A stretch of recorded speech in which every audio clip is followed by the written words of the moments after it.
नमस्कार। आकाशवाणी ईटानगर के 103.1 मेगाहर्ट्ज हाजिर है आपकी सेवा में आपके पसंदीदा कार्यक्रम आज के मेहमान के साथ, और मैं हूं आपकी रेडियो दोस्त ग्यामर नीमे। तो श्रोताओं, हमारे जो आज के मेहमान हैं वो एक ऐसे व्यक्तित्व है जिन्होंने अपने जीवन, जो अपनी सारी जीवन है वो मानवता की सेवा में लगा दी है, और वो है chairman and founder of Deepak Nabam Living Home, Shri Deepak Nabam ji. Sir, आपका बहुत बहुत स्वागत है हमारे अरुण एफएम के स्टूडियो में। Thank you. सर, सबसे पहले हम ये चाहेंगे कि आप हमारे श्रोताओं को बताएं कि आप कहाँ से आए हैं और आपके बारे में हमारे जो श्रोता हैं कुछ जानना चाहते हैं। तो हम चाहते हैं कि जो आप अपना परिचय है वो हमारे श्रोताओं को दें।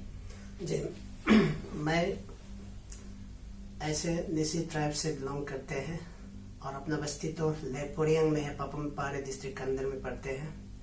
और मेरा फिलहाल इसी वक्त प्रोफेशन जो है, ये एक संस्था जो है दीपक नाबम लिविंग होम जी, उसका टैग है होम फॉर नो होम, मकान है जिसके लिए मकान नहीं है। ऐसे लोगों के लिए सेवा कर रहा है अभी ईटानगर के शहर के अंदर में। जी सर, ये दीपक नाबम लिविंग होम के बारे में तो हम बात करेंगे ही, लेकिन हम ये जानना चाहते हैं कि ये शुरू होने से पहले आप क्या चीज आपको व्यस्त रखती थी, आप क्या करते थे? ये दीपक नाबम लिविंग होम को अभी चलाने का पीछे में मेरा दर्द, मैं जिस संकट, जिस मुसीबतों के साथ, जो अल्कोहलिक एडिक्शन, जी हाँ, उससे जिला है। ओके। और जिस दिन मैं अल्कोहलिक एडिक्शन होकर उसका नतीजा जो है मेरा ये लीवर सिरोसिस, दो ब्रोक्स की तरह, नाला की तरह या लीवर पट गया। और उसकी सिचुएशन, जब मैं ये सिचुएशन पेश करता रहा, उस समय में मैं समाज का असलियत को पहचाना है।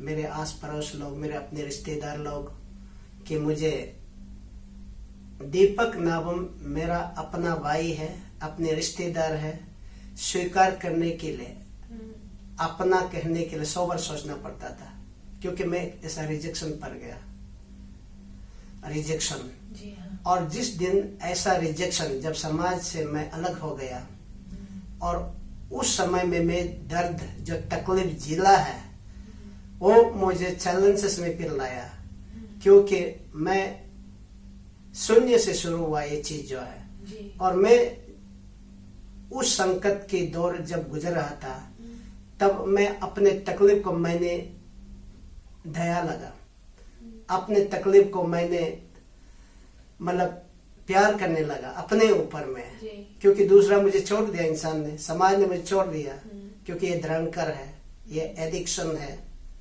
ऐसे कहकर।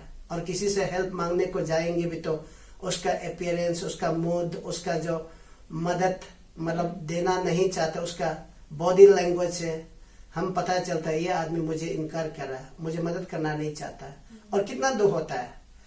और ऐसे ऐसे चीजों से मुझे झेलना पड़ा, और वो चीज जो आज मेरे लिए काम आ गया, लोगों ने मुझे सताया, और वो सताया हुआ को मैंने रिवर्स में, जो आज सड़क में घूम रहा है और पिलती लाइफ में, स्ट्रे में, और जो ऐसे मुझ जैसा जो ड्रंकर, एडिक्शन में ऐसे पड़े हुए लोगों को देखने से वो भी मेरा जैसा ही है।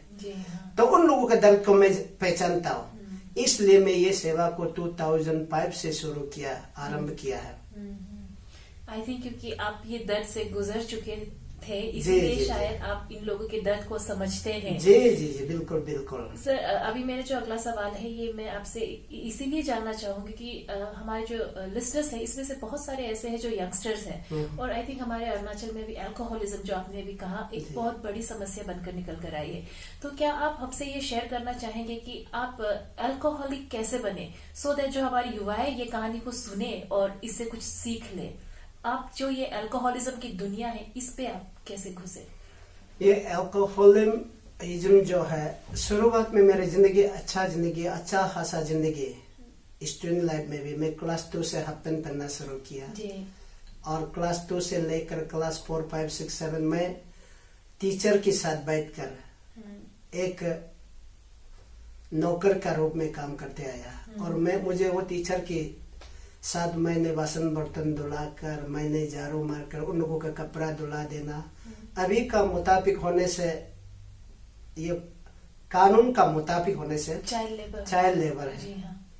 लेकिन डर ये है उस समय में चाइल्ड लेबर का कानून लागू नहीं हुआ। अगर लागू होता तो मैं आज ये स्थिति में नहीं होता, क्योंकि मैं कानून का छाया में रहकर मैं आराम होना था। ये मैं कानून का खिलाफ नहीं बोल रहा, लेकिन अपने जीवन में जो एक्सपीरियंस हुआ है। जी हाँ। समझ गए ना? जी हाँ।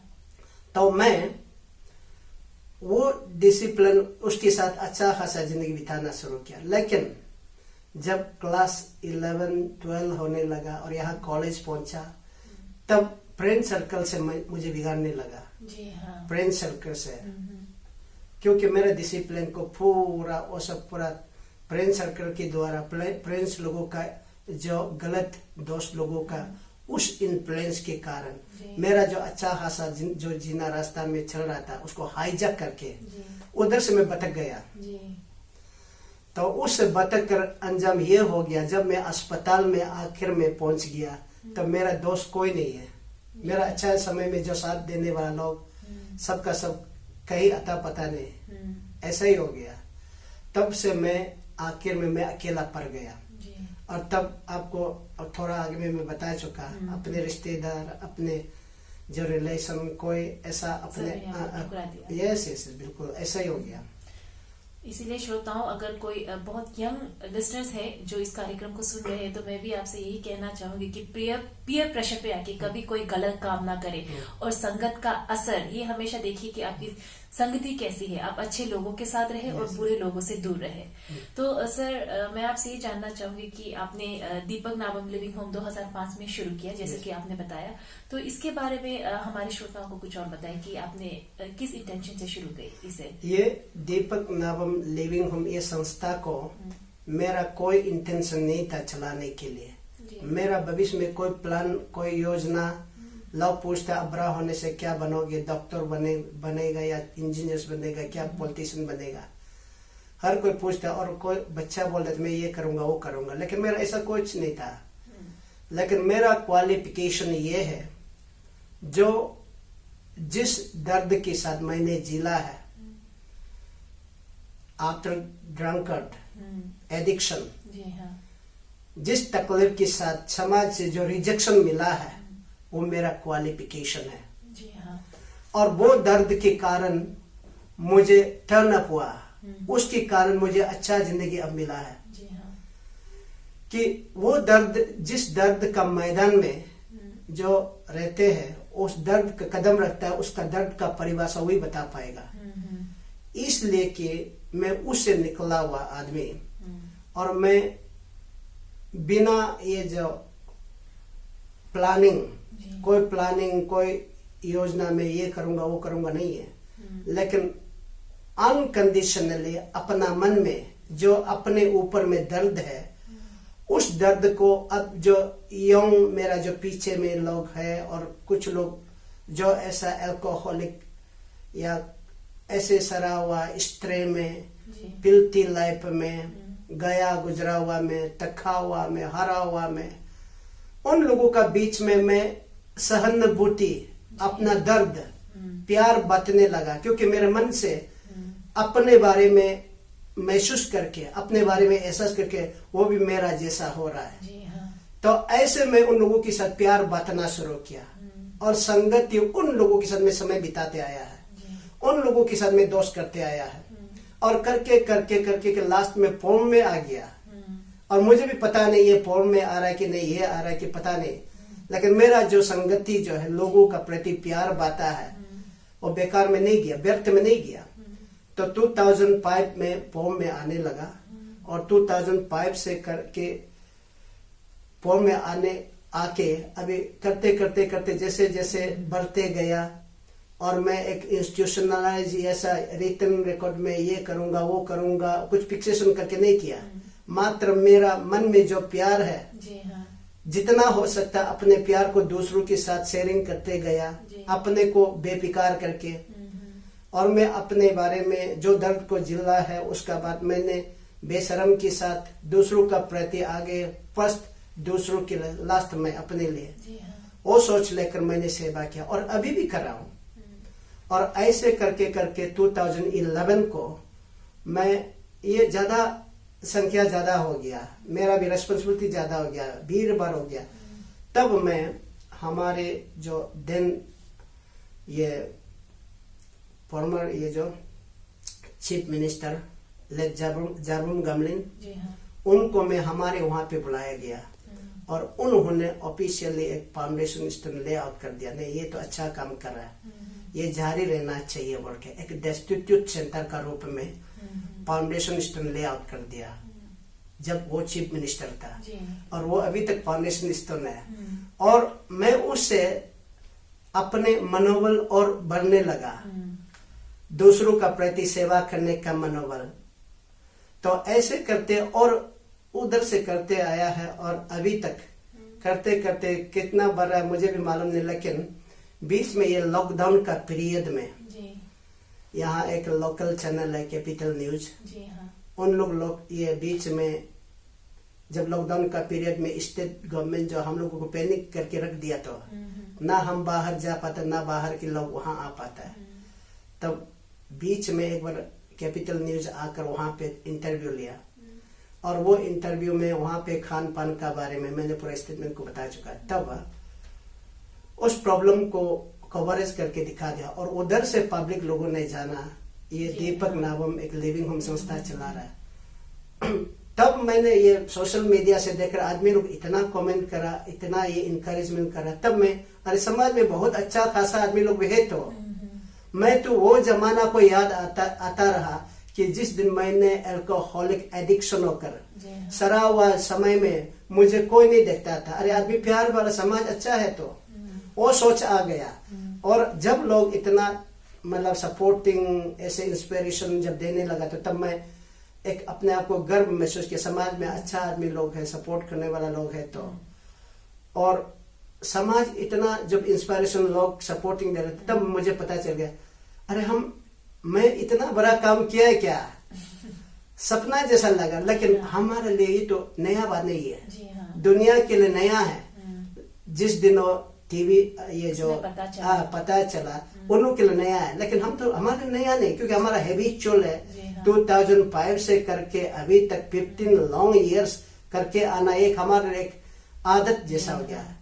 तो दुनिया इतना मतलब अरे ऐसे करे बोला, तब मैं होश आया, मतलब अरे मैं काम किया है क्या, लेकिन मुझे तो किया जैसा नहीं लगा। लेकिन दुनिया का नजर में दुनिया लोग कहा कि आपने बहुत बड़ा काम किया।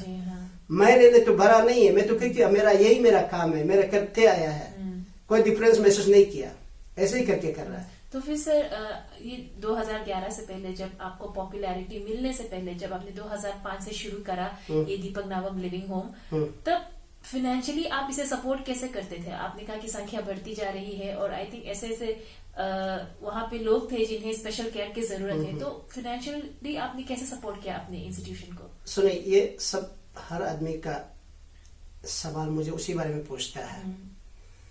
मैं पूरा गर्व के साथ बता सकेगा, अरुणाचल प्रदेश में मात्र एक ही ये संस्था होगा, किसी से ना पैसा का ऊपर में डिपेंड करके, ना किसी व्यक्ति का ऊपर में डिपेंड करके सेवा करने वाला, मात्र केवल सिर्फ और सिर्फ ये मन की बहादुरी से। मैंने बता चुका, ये सेवा जो है एक मिरेकल्स कहने से भी होगा। उसमें मैं शुरू में ये 2005 से जैसे सेवा करते आए हैं, उसमें हम लोग परिवार का रूप में सेवा किया, परिवार का तौर में। तो आस पड़ोस से बाहर से कोई बीमारी लोग आता है तो लोग मुझे मना करते, अरे आपका बच्चा भी है, आपका ये है, और एपिलेप्सी बीमार है, पागल आदमी के साथ रख रहा है, आपको कभी नुकसान पहुंचाएगा, आप ऐसे मत कीजिए ना। मेरा प्यार ऐसा नहीं माना, क्योंकि मैं उससे निकला हुआ आदमी। मुझे लोग ऐसा रिजेक्शन करेगा तो मैं कैसा लगेगा जी। वो थिंकिंग मेरे मन में है और ये परिवार का रूप में एक चलाते आया है। और चलाते आया है। आप इसे फाइनेंशियल का बारे में आसान तरीका से आपको समझाने के लिए बता रहा कि प्यार के बदले में प्यार मिलता है। मैंने पब्लिक का गुलाम बनकर, उसका सर्वेंट बनकर, जिस परिवार में बेचैनी हो रहा है, जिस परिवार में मेंटली रिटार्डेशन पेशेंट्स होता है, एल्कोहलिक जो एडिक्शन होता है, उस परिवार में तो बेचैन से ही होता है ना। तो उनके साथ मैं आई हेल्प यू, उसके लिए मैं एक डंपिंग ग्राउंड के तौर में, एक डस्टबिन के तौर में कम से कम मैं काम आया है समाज के लिए। तब आप उससे अंदाजा लगाइए कि डे केयर, एक बच्चा लोग को डे केयर होता है, तो डे केयर करने वालों को तो केयर करने वालों, उसके पेरेंट्स तो प्यार करेगा ना। उसी प्रकार मैंने मेंटली रिटार्डेशंस लोगों को, ड्रग्स एडिक्शंस लोगों को, अल्कोहलिक एडिक्शंस लोगों को, अनेक प्रकार का रोगियों को मैंने बड़े प्यार से मैंने सेवा किया और उस प्यार को पब्लिक ने देखा है। और मैं जैसे उन लोगों को प्यार किया, उन प्यार के बदले में मुझे पब्लिक से मुझे मिलता है। यह डायरेक्टली और इनडायरेक्टली पब्लिक का भी हाथ है। पब्लिक का दिल को मैंने जीत सका है, पब्लिक का प्यार मुझ में है। तो उसका के कारण हम लोग वहां पे एक परिवार का तौर में पब्लिक को कभी चावल पहुंचा देता है, कभी सब्जी पहुंचा देता है, और एक दो आदमी नहीं है। तो अभी 156 है इसी वक्त। तो इतने में से कोई ना कोई अपने आप को वॉलंटियरली विल वैसा लोग पहुंचाता है।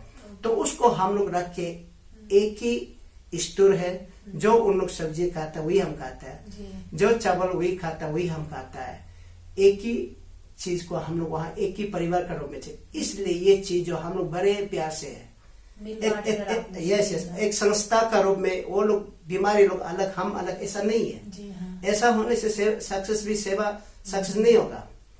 इसलिए परिवार का तौर में अभी जो मैं सिर्फ और सिर्फ लार्ज परिवार का को चला रहा है, जैसे चला रहा है। शुरू में 2005 में तो कुछ कमती संख्या लोग था, लेकिन अभी बढ़ते बढ़ते गया जैसे लार्ज पे मिला। और जो 2005 के बाद मैंने जो मैनेजमेंट में तकलीफ में, हाँ बहुत जिला है, लेकिन वो तकलीफ जो है मेरे लिए एक्सपीरियंस जो है मेरा, ये आज तक बड़े काम को सेवा करने के लिए सपोर्टिंग आया, काम आया। मतलब आप इतने समय से एक ऑर्गेनाइजेशन की तरह नहीं चला रहे थे, बल्कि एक परिवार की तरह चला रहे थे, इसीलिए ये सरवाइव कर पाए। जी। तो फिर सर हमें ये बताइए कि आपके दीपक नाभम लिविंग होम में किस किस तरह के लोगों को शेल्टर दिया जाता है? अभी जो शेल्टर, जो हमारा उद्देश्य मात्र और मात्र सफरिंग ह्यूमैनिटी के लिए, कोई सिलेक्टिव नहीं है।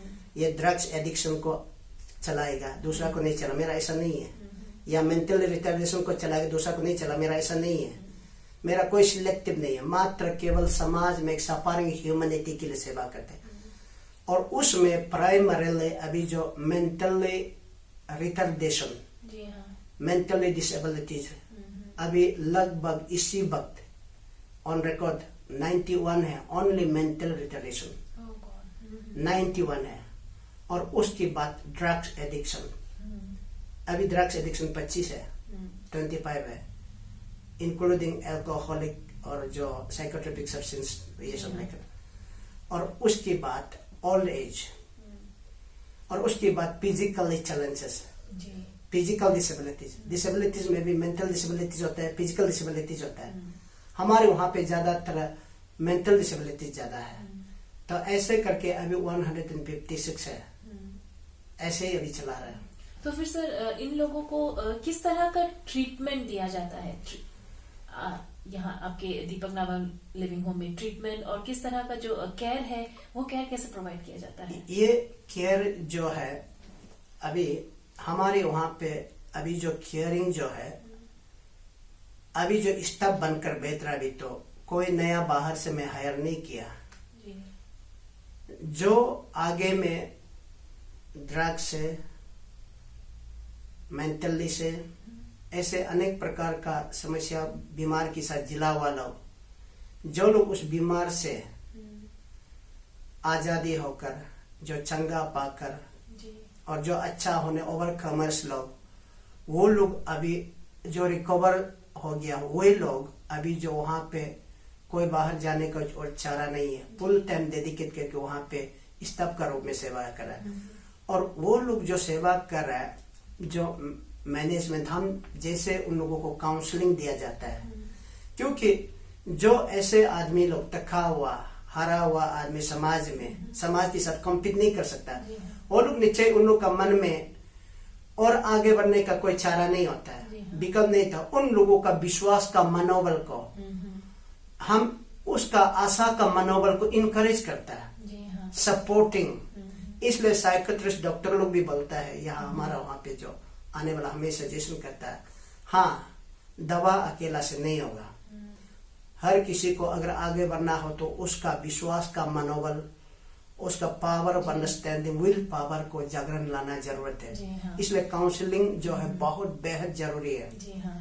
इसलिए हम काउंसलिंग ज्यादा करते हैं कि आप शरीर में चाहे ऐसे कमजोर हो, वो एक कमजोर का एक भाग है शरीर, परंतु आपका विश्वास, आपका मन का मनोबल को बुझने ना दे, आप जी सकता है। हम ऐसे अपने जो गवाह को अपना लिविंग टेस्टिमनी को बताकर उनको इंकरेजमेंट देता है, तब वो प्रेम भी हो जाता है, अपनापन हो जाता है, तब हम दोस्त करके आगे बढ़ता है।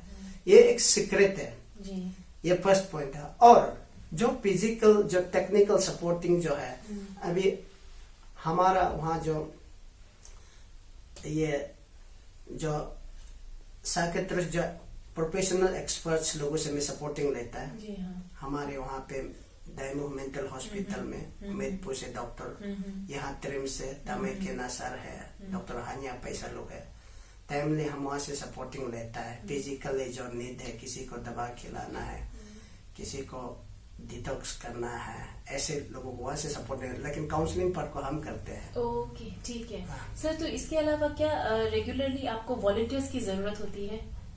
नहीं, वॉलंटियर्स तो मैं अभी तक बाहर से बुला के नहीं देखा है। अभी तक जो चला रहा है, मैंने जैसे बता चुका है, अभी रेगुलर हमारा स्टाफ जो है 11 है, और वो 11 भी कहीं बाहर से मैं हायर नहीं किया। कोई कुछ लोग जो अल्कोहलिक से ओवरकम करने वाला लोग, कुछ लोग ये जो ड्रग्स से, और कुछ लोग मेंटल से रिकवर होने वाला लोग, वो अपने आप वहाँ स्टाफ बन के फुल टाइम के लिए बेहतर है।